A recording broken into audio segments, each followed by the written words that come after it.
This Sunday, the New York Times Magazine takes a candid behind-the-scenes look at the Obama marriage. The president and first lady talk about the stress of keeping their relationship stable and happy in the White House and in the white-hot national spotlight.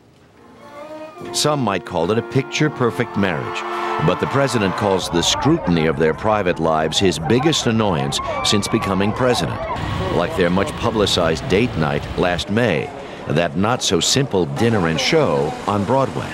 He tells the Times, "When I took Michelle to New York and people made it into a political issue, the notion that I just couldn't take my wife out on a date without it being a political issue was not something I was happy with."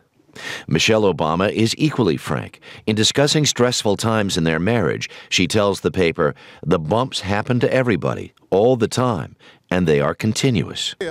As to that picture-perfect marriage, Michelle Obama says that image is the last thing we want to project.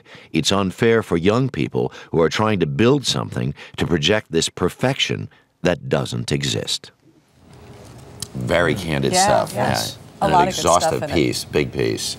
One of the other quotes that I think really stands out, this comes from President Obama. "What I value most about my marriage is that it is separate and apart from a lot of the silliness of Washington, and Michelle is not part of that silliness."